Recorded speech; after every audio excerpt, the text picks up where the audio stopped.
ভাগৱত দৰ্শনে আমাক সেই পাৰ দিছে। পৰীক্ষিতে কলিক কৈছিল, হেৰা কলি, তয়ে জগতৰ সাংসাৰিক জগতৰ জীৱবিলাকৰ বিপদ বিঘিনিৰ গুৰিত তই য'ত প্ৰৱেশ কৰ তাতেই গৃহস্থী মানে কি হয়, আলহীসকল বিপদ বিঘিনি হয়।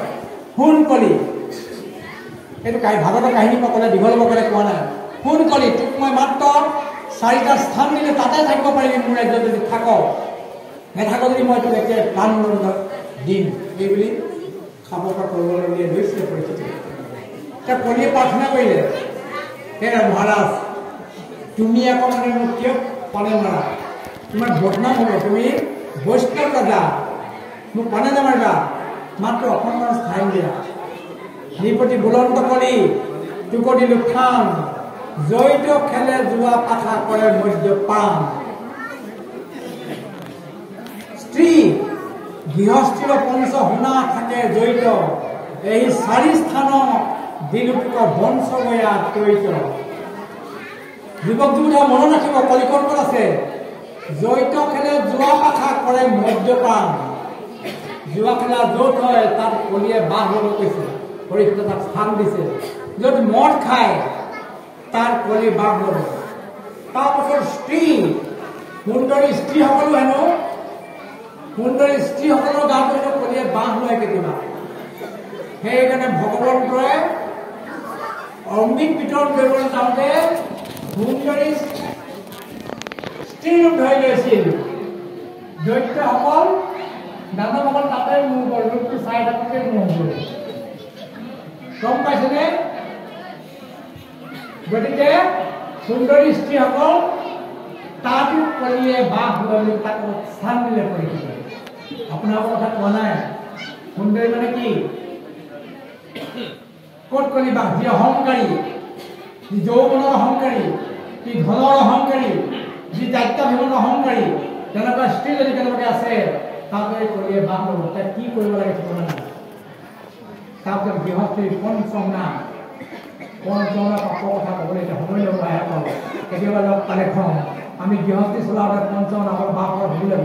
পঞ্চমনা পাপ হয়, পাপ তাতো কৰি খেলিবলৈ দিলে। কলিয়ে ক'লে, হেৰা ৰজা, এই মোৰ পৰিয়ালটো বৰ ডাঙৰ, 4টা স্থানে মোক নুজুৰিব, আৰু অকণমান স্থান দিলা, আৰু অকণমান স্থান দিয়া মোক। এতিয়া পৰীক্ষিতে ক'লে, শুনা কলি, সুবৰ্ণত স্থানত দিলো, বাসা কৰা কলি, অধৰ্ম গোষ্ঠী সমেত ধানতে লোৱা চলি। অধৰ্ম গোষ্ঠী হ'লে ধানতে লোৱা চলি ক'ত? সোণত তোক স্থান দিলো, ধানতে তালে চলি যাবা। অধৰ্ম গোষ্ঠী হৈছে বৰ এগাল সোণ পিন্ধি পেলাই নাজিয়া ফালে কালি ওলাই যাওঁচোন, কি অৱস্থা হয়, ঘৰত বুজিয়ে নাপাবি। এবাৰ চেইন পিন্ধি যাওঁতে আমাৰ গুৱাহাটীত কি হৈছে, চেইন টানি পেলাই তাত কলিক বাস কৰি পাইছে। সোণ পিন্ধ, কিন্তু আছে বুলি গোটেই সময় সোণ পিন্ধি পেলাই দুখিনা নাযাব। পৰীক্ষিতে যিদিনাখন সোণৰ মুকুটটো পিন্ধি গ'ল, সেইদিনাখনে কলিয়ে খিলখিলাই হাঁহিছে, কলিক তই মূৰৰ ওপৰত তুলি ল'লি, তোৰ চাবা কি অৱস্থা হয়। সেইদিনাখনে তেওঁ কলিয়ে বস কৰিলে। কলিয়ে তেওঁক মানে সেই দুৰ্ঘটনা প্ৰাপ্ত কৰালে, সেই অভিভক্ত কৰালে। কিন্তু পৰীক্ষিতে কৈছে, শুনা কলি, জড়িত কৰে শ্ৰৱণ কীৰ্তনৰ কেশৱৰ, জড়িত কৰে শ্ৰৱণ কীৰ্তনৰ কেশৱৰ, কদাচিত নাথাকিবি সেইটো গৃহস্থৰ উচ্চৰ। মনত পেলাও, ভগৱন্তৰ গুণগান শ্ৰৱণ কৰে নে নকৰে? যদি ঘৰখনত শ্ৰৱণ কীৰ্তন নকৰে তেতিয়াহ'লে কলি তাত বাস কৰিবই। এইটো খাটাং হৈ আছে লোকসকল, শাস্ত্ৰই কৈছে, আমি কোৱা নাই।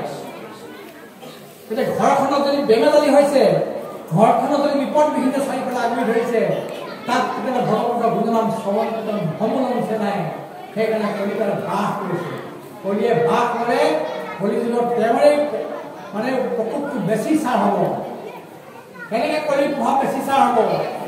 এবাৰ চাব, কলিযুগত বেয়া কথাটো শুনি ভাল পাব, বেয়া বস্তুটো চাই ভাল পাব, ভালকৈ নেদেখিলে আকৌ চাবলৈ মন যাব, বেয়া কথাটো কৈ ভাল পাব,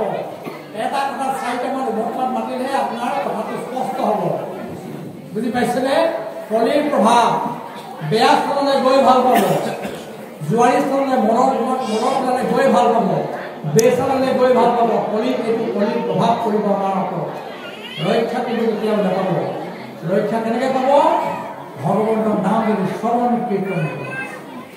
চাওকচোন বাৰু, শুই আকৌ হৰ্ণ যিটো লয় নাম মূলৰ ওপৰত কথা নপকিবি, সেইটো গ্ৰাম বয়সৰ একদম কৰি আহিব নোৱাৰে।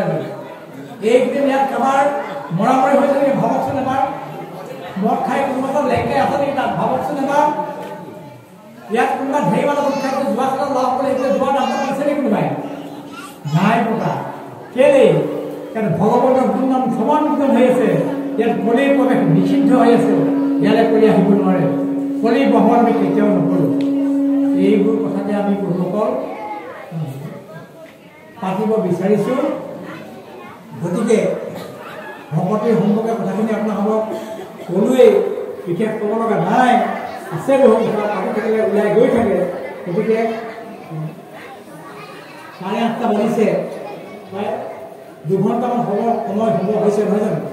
ইমানতে সামৰিলে ভাল হ'ব নেকি? কৰিব পাৰে হৰি নামত নাম লাগি ভকতৰ নাম গুৱাই দিওঁ।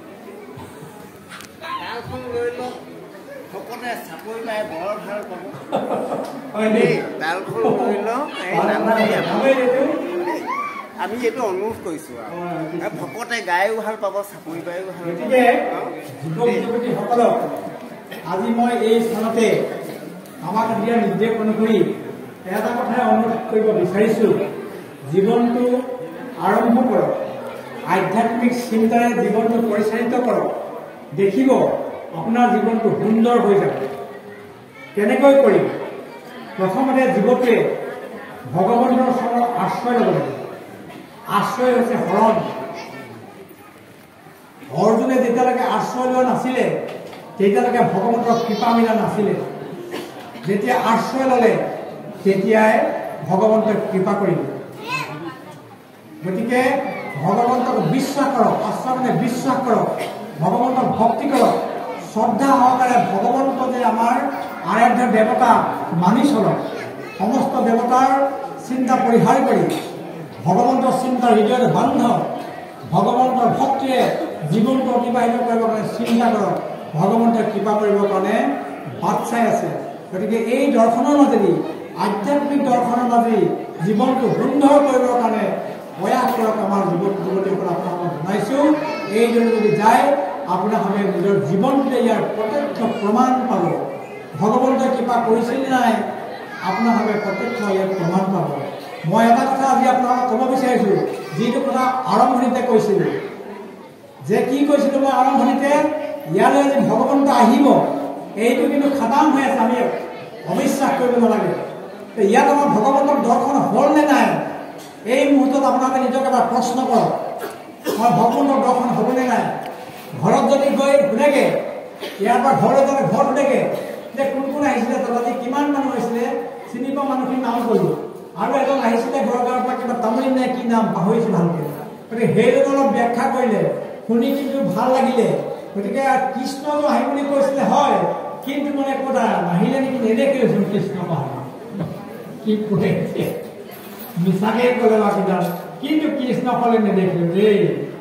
নাহিলে নেকি আমি বাৰু ক'ব নোৱাৰোঁ, কিন্তু তেওঁক কৈছিলে যে কৃষ্ণ আহিছে দেখিবাই, কিন্তু নেদেখিছোঁ কথা মিছাকে ক'লে নেকি।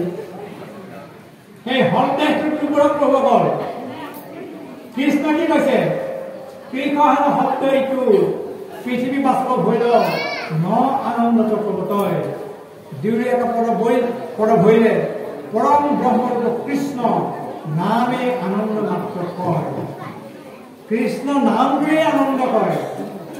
য'ত আনন্দ তাতেই কৃষ্ণ, য'ত কৃষ্ণ ততেই আনন্দ।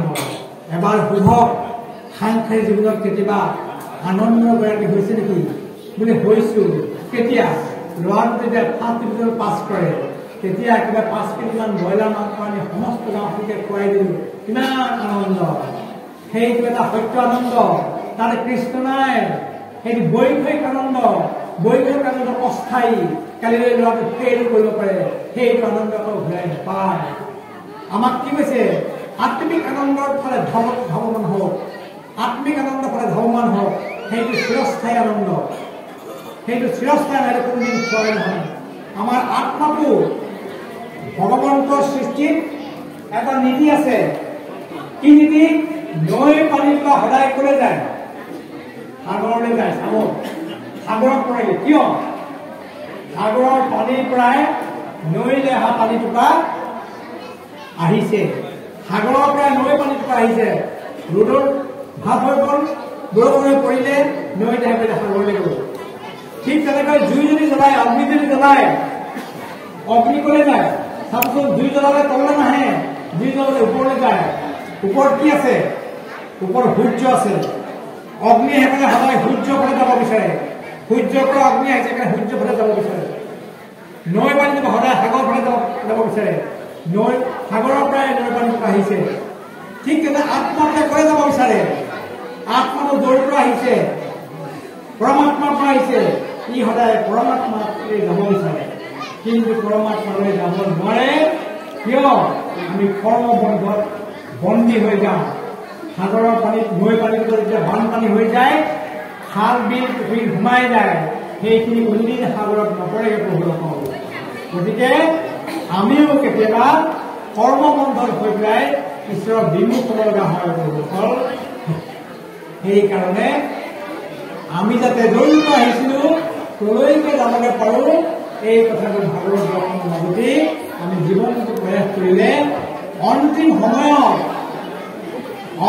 সময়ত কৃষ্ণ কৃষ্ণ কৃষ্ণ বুলি অন্তকালে নিজ প্ৰাণদেৱে আদ্য হ'বলৈ তাংক মৃত্যু দেয় চাওকচোন মহাপুৰুষে লিখিছে মৰিবৰ সময়ত যাবৰ সময়ত কৃষ্ণ কৃষ্ণ কৃষ্ণ বুলি কৈ যদি যাব পাৰোঁ আদ্যৰ হ'বলৈ তাংক মুক্তি মুখ্য দিয়ে প্ৰথম কৃষ্ণকে কোৱা কাৰণেই আকৌ আৰু কিবা দিবো বুলি আৰু দুই পদে লজ্জা হোৱা ঋণী হ'ল বুলি জনাই ভাষা ভগৱানে জনাই একো দিব নোৱাৰো সেইকাৰণে যাব সময়ত কি বুলি কওঁ গতিকে যাবৰ সময়ত যদি আমি কৃষ্ণ নাম লৈ পেলাই ইয়াৰ পৰা যাবগে পাৰোঁ সেইকাৰণে মৃত্যুৰ সময়ত আপুনি যি চিন্তাৰে মৃত্যু হয় সেই চিন্তাৰে পুনৰ জন্ম ল'ব লাগিব গম পাইছেনে আমাৰ ভাগৱতত কাহিনী আছে জড়ভৰতে মৃত্যুৰ সময়ত হৰিণ কৰি বা প্ৰেমত পৰি পেলাই মৃত্যু হ'ল হয়নে বাবুকল জড়ভৰতে বাসৰ ল'বলৈ কি পালে হৰিণ জন্ম পাব লগা হ'ল নহয় জানো গতিকে আমাকো কৈছে মৃত্যুৰ সময়ত কি মনত পৰে বোলে অ পিতাই কি খাব বিচাৰিছা কিবা খাবলৈ মন গৈছে নেকি মন গৈছে উপায় কি খাবা এই হাঁহ মাংস দুটকমান খাবলৈ মন গৈছে হাঁহ মাংস দুটো আনি পেলাই খাই মৃত্যু হ'ল ভগৱতে কৈছে হেল্ল' জীৱনটো যাব সময়লৈকে হাঁহ মাংসৰ ৰূপটো এৰিব নোৱাৰিলি তেতিয়াহ'লে পাছৰ জন্মত তোমাক হিয়ালৰ জন্ম দিছোঁ যা সেই জন্মত অকল হাঁহ খাই যাবলৈ পাবি হাঁহ জন্ম হিয়ালৰ জন্ম দিছোঁ খাই থাকিবলৈ পাবি যা বোলে অ পিতাই মাছৰ জোল খাবলৈ মন গৈছে কৃষ্ণ যাব সময়ত গোটেই জীৱনটো মাছৰ জোল খালি যাব সময়ত মাছৰ জোল খাবলৈ মন গৈছে হ'ব তেতিয়াহ'লে যা তোক মানে উদৰ জনম দিলোঁ গোটেই জনমটো মাছলা খাই থাকিবলৈ পাৰোঁ বুজি পাইছেনে সেইকাৰণে কৈছে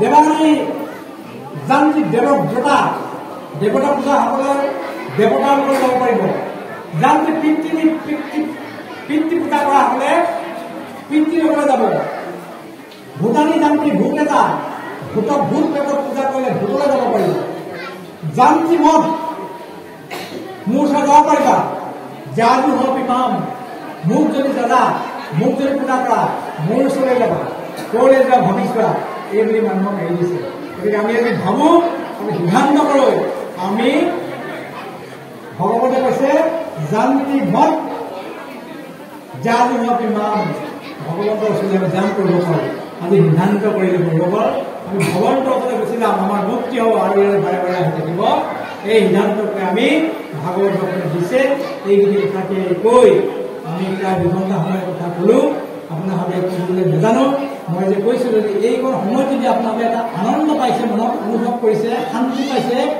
জানিব আপোনালোক কৃষ্ণৰ দৰ্শন হৈছে। এই কথাটো অনুভৱ কৰিব প্ৰভু। কৃষ্ণ সাক্ষাৎ নেদেখে যদি অকণমান আনন্দ অনুভৱ কৰিছে এইখনতে সময়, এই 2 ঘণ্টা সময় যদি আপোনালোকে অকণমান শান্তি পাইছে, ঘৰলৈ মনত পৰা নাই, একো কথা মনত পৰা যদি শান্তি পাইছে, আনন্দ পাইছে, আমাৰ আজি কৃষ্ণ দৰ্শন হৈছে। কৃষ্ণ দৰ্শন হ'লে আমাৰ পুণ্য হ'ব, আমি ওপৰলৈ যাম। আগতে কৈ বহুত কথা। গতিকে আজিৰ পৰা আমাৰ গতিটো সদায় কি হ'ব? শুদ্ধ গতি হ'ব প্ৰভুসকল। এইবিলাক কথা আজি সামৰি মাৰিছে সমস্ত তাত মাননা কৰি কিবা কৰে বা কোনে কৈছে নাম গাবলৈ। আমি আচলতে নাম আমাৰ কণ্ঠটো বৰ চেৰচেৰীয়া, আই আকৌ ইমান টানকৈ নকওঁছে, লাহে লাহে কওঁ, মানে ইমান সুন্দৰ কোমল নাম নহয়। কি কৰে প্ৰভুসকল কওক, গাব লাগিব নেকি নাম এটা? কৃষ্ণ